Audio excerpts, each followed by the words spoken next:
Hey everyone, welcome to my channel. तो ये है ग्रेड 7 की कार्डोवा पब्लिकेशन की बुक। तो इसके कंटेंट्स देख लेते हैं। कंटेंट्स हमारे हैं nutrition plants, nutrition in animals, fibre to fabric, जो कि आपके एनसीईआरटी में भी गिवन है। वही सब है यहाँ पे कंटेंट्स, कोई भी डिफरेंट नहीं है, क्योंकि जितनी भी आपकी ये हेल्पिंग बुक्स होती हैं ये सारी आपकी एनसीईआरटी पे बेस्ड होती हैं।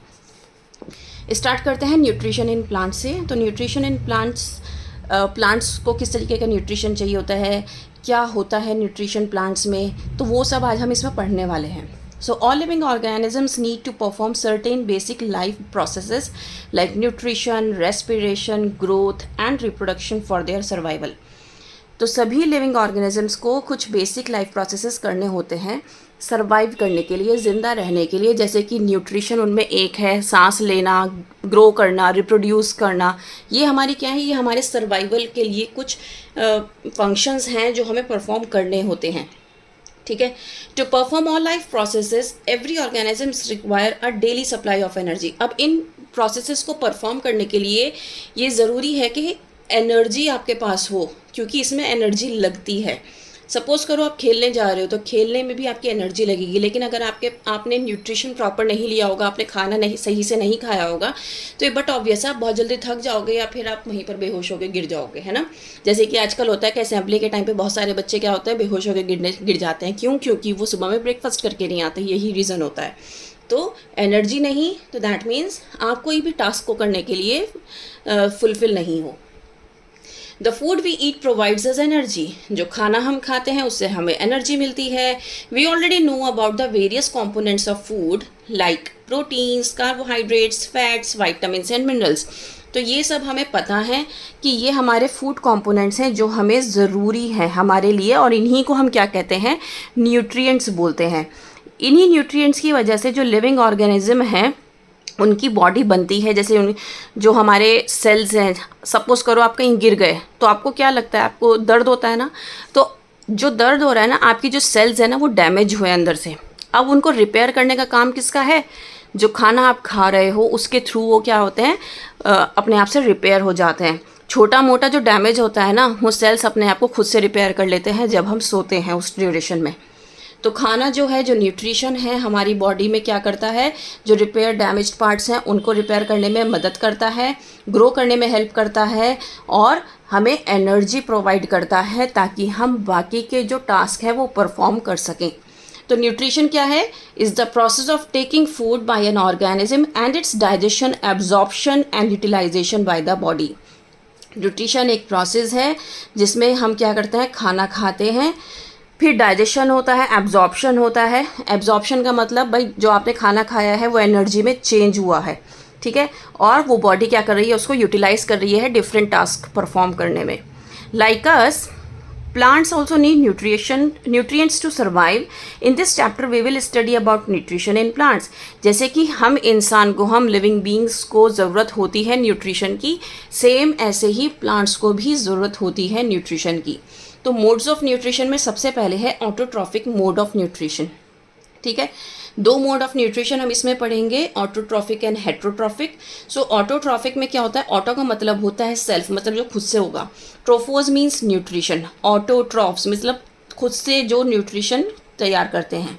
तो यहाँ पे दस autotrophic means self nutrition, the mode of nutrition in which an organism makes it's own food from simple substances like carbon dioxide, water and mineral present in the surroundings is called autotrophic nutrition.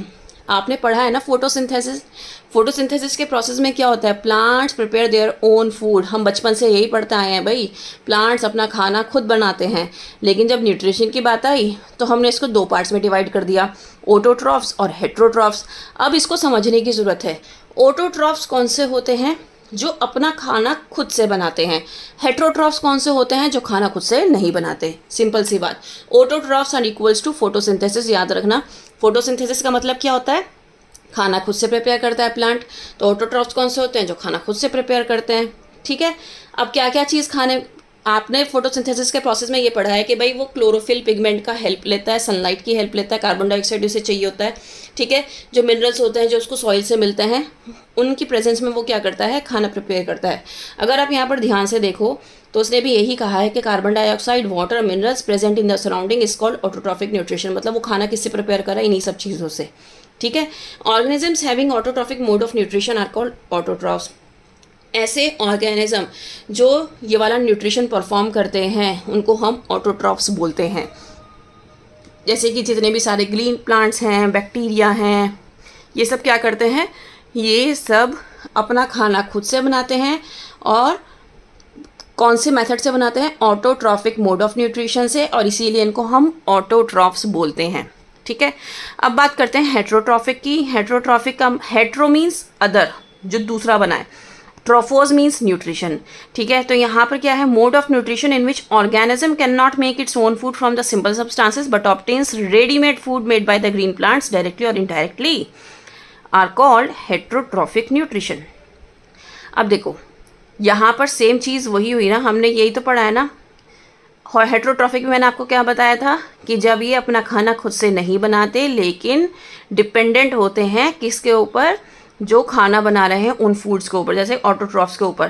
तो यहाँ पे भी तो इन्होंने यही बोला, यहाँ पे इन्होंने डिपेंडेंट वर्ड यूज़ नहीं किया, लेकिन इन्होंने क्या किया, they obtain readymade food made by the green plants directly और इनडायरेक्टली। तो डायरेक्टली और इनडायरेक्टली क्या करते हैं, वहाँ से लेते हैं, तो उसी को क्या कहते हैं, हेट्रोट्रॉफिक न्यूट्रिशन कहते हैं। और जो इस मोड को अपनाते हैं, जो इस तरह का खाना खाते हैं एनिमल्स, ऑर्गेनिजम्स, उनको हम कहते हैं हेट्रोट्रॉफ्स।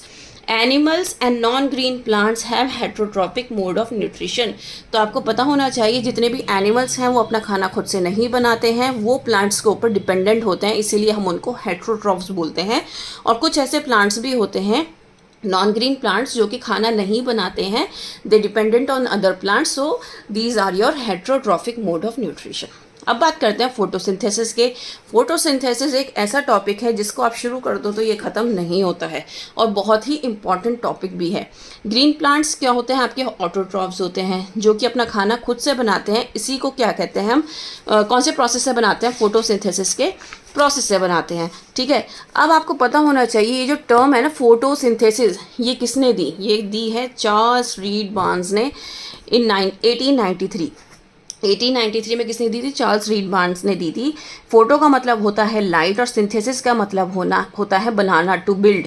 दस photosynthesis means building up the light, light का बिल्डअप करना। The leaves of plants are green because they contain tiny green coloured bodies called chloroplast which contain a green pigment called chlorophyll. अब देखो, अब तक आप क्या पढ़ते आए थे, अब तक आप ये पढ़ते आए थे कि ग्रीन लीव्स के ग्रीन कलर क्यों होता है, क्योंकि इसके अंदर क्लोरोफिल प्रेजेंट होता है। आपने क्लोरोप्लास्ट का तो कोई जिक्र सुना नहीं था ना, लेकिन आपने क्या सुना है यहाँ पे हमने क्या पढ़ा कि टाइनी ग्रीन कलर्ड बॉडीज़ होती हैं लीफ के अंदर जिसको हम कहते हैं क्लोरोप्लास्ट, और क्लोरोप्लास्ट के अंदर क्या प्रेजेंट होता है, क्लोरोफिल प्रेजेंट होता है, ठीक है। The chlorophyll uses the solar energy to prepare food from carbon dioxide and water. अब क्लोरोफिल क्या करता है, सोलर एनर्जी को, सनलाइट को यूज़ करता है, खाना प्रिपेयर करता है कार्बन डाइऑक्साइड और वाटर को यूज़ करके। अगर आप इस इक्वेशन को देखो तो ये इक्वेशन आपकी सेम रहेगी, 6CO2 plus 6H2O gives in the presence of sunlight and chlorophyll C6H12O6 plus 6O2। अब आप ये देख लोगे ये 6 क्यों लगा हुआ है, तो बेसिकली ये इन्होंने बैलेंस किया हुआ है इक्वेशन को। अदरवाइज CO2 और वाटर की प्रेजेंस में ग्लूकोज बन रहा है और ऑक्सीजन बन रहा है, तो बैलेंसिंग इज ऑल्सो इम्पॉर्टेंट। ये आप लेटर ऑन 9th ग्रेड में पढ़ोगे कि बैलेंसिंग कैसे की जाती है। Now food prepared by the green leaves of a plant is in the form of a simple carbohydrate called glucose। अब जो भी खाना प्लांट बना रहा है, ग्रीन लीव्स बना रही हैं, वो जो खाना होता है ना वो सिंपल कार्बोहाइड्रेट की फॉर्म में होता है जिसको हम कहते हैं ग्लूकोज। ये जो ग्लूकोज होता है ये synthesised in the leaves is then transported to the different parts of the plant as sucrose.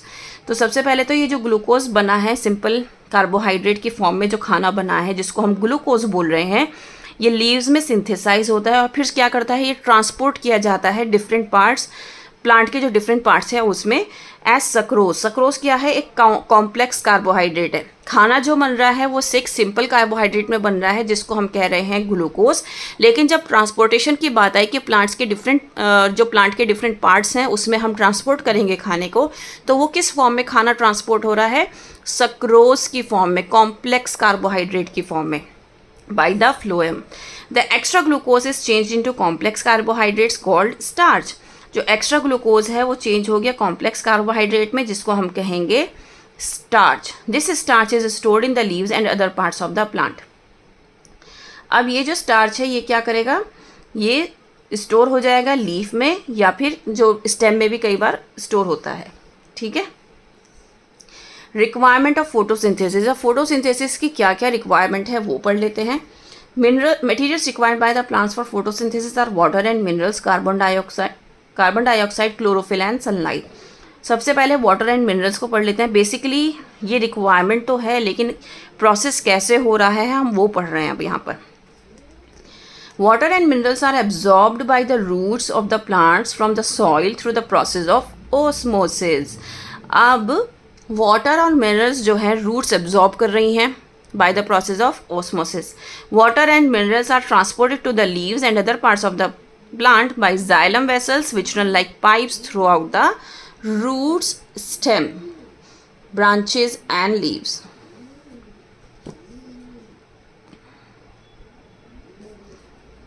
Okay, so basically अगर आप ध्यान से देखो तो वाटर एंड मिनरल क्या कर रहे हैं, वाटर मिनरल रूट्स के थ्रू प्लांट पे पहुंच रहा है। तो बेसिकली यहाँ पे आगे बढ़ने से पहले आपको ये समझने की ज़रूरत है कि यहाँ पर ऑस्मोसिस वर्ड यूज़ किया गया है। ये ऑस्मोसिस होता क्या है? तो ऑस्मोसिस एक बायोलॉजिकल प्रोसेस है जिसमें वाटर मॉलिक्यूल्स जो हैं वो मूव करते हैं। कैसे मूव करते हैं? हायर वाटर कंसनट्रेशन से लोअर वाटर कंसंट्रेशन में, जिसमें through semi permeable membrane. Semi permeable मतलब जिसमें से थोड़ा थोड़ा पास हो सकता है, सारे मटेरियल्स पास नहीं हो सकते। जो मटेरियल पास हो सकते हैं सेमी परमेबल, सेमी मीन्स आधा, पार्शियल जिसे कहते हैं, राइट। तो जो लोअर कंसंट्रेशन का सॉल्यूट होता है उससे वो हायर सॉल्यूशन कंसंट्रेशन की तरफ चलता है। अब देखो मैंने पहले बोला था, आप कहोगे अब तो आपने ऑपोजिट कर दिया अपनी स्टेटमेंट। मैंने स्टेटमेंट ऑपोजिट नहीं की है। पहले मैंने कहा था जो वाटर मॉलिक्यूल्स हैं वो मूव कर रहे हैं हायर वाटर कंसंट्रेशन से लोअर वाटर कंसंट्रेशन में, राइट। लेकिन अब मैंने जो दोबारा बात करी वो मैंने कहा सॉल्यूट की फॉर्म में, कि लोअर सॉल्यूट से वो हायर सॉल्यूट पे जा रहे हैं। तो आप सिर्फ एक बात याद रखो, आप कंफ्यूज हो जाओगे। ऑस्मोसिस का मतलब होता है हायर वाटर कंसंट्रेशन से लोअर वाटर कंसंट्रेशन में जाना, that is semi permeable membrane. इसका मैं एग्जांपल देती हूँ, बहुत अच्छा एग्जांपल है। जैसे कि झरने का, आपने वाटर हिल्स देखे होंगे कि हिल पे से पानी गिरता है तो ऊपर से नीचे गिरता है, नीचे से ऊपर तो नहीं जा रहा है ना। तो ये क्या है आपका हायर से लोअर की तरफ जा रहा है। लेकिन यहाँ पे जब हम ऑस्मोसिस की बात करेंगे तो यहाँ पे हम सॉल्यूट कंसंट्रेशन की बात करते हैं, ठीक है। तो ये चीज़ बस मुझे आपको समझानी थी, ऑस्मोसिस क्या होता है, तो वो मैंने इसको आपको करके समझाई है। उम्मीद करती हूँ कि ऑस्मोसिस आपको प्रोसेस समझ में आया होगा। अगर नहीं समझ में आया तो आप मुझे कमेंट करके बताइएगा, मैं आपको अलग से इसका वीडियो बना के दूंगी फिर आपको। Water and minerals are transported to the leaves and other parts of the plant by xylem vessels. अब जो वाटर एंड मिनरल्स हैं लीव्स और अदर पार्ट्स में जाते हैं जाइलम वेसल्स के थ्रू, ठीक है, जो कि एक पाइप की तरह काम करती हैं, जिसके थ्रू क्या हो रहा है, जो रूट से डायरेक्टली कनेक्टेड हैं, रूट्स और स्टेम से, और वो क्या कर रही हैं, उनको सारा खाना पहुंचा रही है, न्यूट्रिएंट्स पहुंचा रही हैं, ठीक है। They form a continuous path और passage for the water and minerals to reach the leaf. अब एक ये कंटिन्यूस पैसेज बना हुआ होता है जिससे क्या हो रहा है, वाटर एंड मिनरल्स जो हैं वो लीव्स तक पहुंच रहे हैं, ठीक है। कार्बन डाइऑक्साइड, तो कार्बन डाइऑक्साइड क्या है, the green plants take carbon dioxide gas from the air for carrying out photosynthesis. अब देखो कार्बन डाइऑक्साइड, हमने हमेशा ये सुना है कि प्लांट्स हमें ऑक्सीजन देते हैं और कार्बन डाइऑक्साइड यूज़ करते हैं खाना बनाने के लिए, लेकिन हमने कभी ये नहीं सोचा कि वो जो ऑक्सीजन हमें दे रहे हैं या फिर कार्बन डाइऑक्साइड यूज़ कर रहे हैं वो प्लांट से कैसे निकल रहा है, हमने कभी नहीं सोचा। आपको पता है लीफ के ऊपर ना छोटे छोटे पोर्स होते हैं इस तरीके के, इनको कहते हैं हम स्टोमेटा, ठीक है। जो ये टाइनी पोर्स स्टोमेटा होते हैं ना, ये लीव्स पे प्रेजेंट होते हैं और इनके चारों तरफ ना गार्ड सेल्स होते हैं, ठीक है। अगर आप ये ग्रीन ग्रीन पार्ट देख रहे होंगे इनको कहते हैं गार्ड सेल्स। गार्ड सेल्स का क्या फंक्शन होता है, ये जो है ना, ये देखो ये ओपन है और ये क्लोज हो रहा है, ये ओपन हो रहा है और ये क्लोज हो रहा है। तो ये गार्ड सेल्स का काम क्या होता है, ओपनिंग और क्लोजिंग जो होती है ना स्टोमेटा की, वो सारा कौन कंट्रोल करता है, गार्ड सेल कंट्रोल करता है, ठीक है। इसी स्टोमेटा के थ्रू क्या होता है, कार्बन डाइऑक्साइड जो है एंटर करती है लीव्स के अंदर और वो आपका जो फोटोसिंथेसिस का प्रोसेस है उसमें हेल्प करती है। बिफोर मूविंग अहेड इस एक्टिविटी को पढ़ लेते हैं। To show the carbon dioxide is necessary for photosynthesis. Carbon dioxide क्यों ज़रूरी है फोटोसिंथेसिस के लिए, यहाँ पर ये एक एक्टिविटी गिवन है। A wide mouth glass bottle, a potted plant, potassium hydroxide solution, alcohol, water, a Bunsen burner, a rubber cork, wire, gauze, tripod stand, a beaker, a dropper and iodine solution. So basically आपको ये सब चीज़ें चाहिए होंगी। आप यहाँ पे इस पिक्चर में देख सकते हैं कि ये सब चीज़ें यहाँ पर मौजूद हैं। ठीक है, मेथड, सबसे पहले हमें एक पॉटेड प्लांट लेना है, ठीक है, जिसमें लॉन्ग और नैरो लीव्स हों और इसको एक बिल्कुल कम्प्लीटली डार्क रूम में रख देना है 2 से 3 दिन के लिए। ठीक है, फिर उसके बाद हमें क्या करना है, एक ग्लास बॉटल लेनी है जिसका जो मुंह हो वो थोड़ा सा खुला हुआ हो, ठीक है, और उसके अंदर थोड़ा सा पोटेशियम हाइड्रोक्साइड सॉल्यूशन डाल देना है। उसके बाद क्या होगा, पोटेशियम हाइड्रोक्साइड सॉल्यूशन क्या करेगा, एब्जॉर्ब कर लेगा कार्बन डाइऑक्साइड गैस को जो कि इस ग्लास बॉटल में प्रेजेंट है। ठीक है, तो हमने पोटेशियम हाइड्रोक्साइड सॉल्यूशन क्यों डाला, ताकि जितने भी कार्बन डाइऑक्साइड प्रेजेंट है उसमें उसको वो एब्जॉर्ब कर ले। अब हम क्या करेंगे, एक रबर कॉर्क लेंगे। ठीक है, अगर आप ये ध्यान से देखो तो यहाँ पे ये रबर कॉर्क है, ठीक है, जो इसके ग्लास की बॉटल पे टाइटली इसको हम रखेंगे और इसको 2 हाथ में कट कर देंगे। ठीक है, अब एक डिस्चार्ज्ड लीफ जो है वो अटैच रहेगी प्लांट से, ठीक है, इसी ग्लास बॉटल में। ठीक है, through the splitted cork the upper half of the leaf should remain outside. अब हाफ लीफ जो है वो बाहर रहेगी और हाफ अंदर रहेगी। Whereas the lower half of the leaf should be inserted in the glass bottle. ठीक है, तो इस तरीके से हाफ अंदर है और हाफ बाहर है। Keep the potted plant in the sunlight for 3 to 4 days। अब इस पॉटेड प्लांट को आप क्या करोगे, 3 to 4 days के लिए आप इसको अंदर ही रखो, बाहर उसमें सनलाइट में रखो। ठीक है, अब ये जो लीफ आपने, हम एक्सपेरिमेंट एक लीफ के साथ कर रहे हैं, राइट, तो अब ये जो लीफ है ना, जो हाफ अंदर है बॉटल के और हाफ बाहर है, अब इसको क्या करोगे, आप प्लग करोगे, उसको प्लांट से बिल्कुल अलग कर लो। अब इसमें क्या करोगे, remove the chlorophyll from the leaf by boiling it first in water. सबसे पहले हम इसको बॉयल करेंगे ताकि इसमें से जो क्लोरोफिल है वो निकल जाए। फिर इसके बाद हम इसको एल्कोहल में बॉयल करेंगे। ठीक है, और फिर हम क्या करेंगे, ये डीकलराइज होना स्टार्ट हो जाएगी, अगर आप देखो, ठीक है ना, ये डीकलराइज होना स्टार्ट हो जाएगी।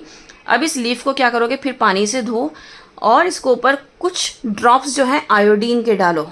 ठीक है, तो आप देखोगे कि आयोडीन का जो कलर है ना वो सिर्फ ऊपर वाले पार्ट में आया, जो कि कहाँ था, जो बाहर की तरफ था, जो प्लांट से अटैच था, और जो उस बॉटल के अंदर था उस पर कोई कलर नहीं आया। ठीक है, कोई स्टार्च नहीं आया।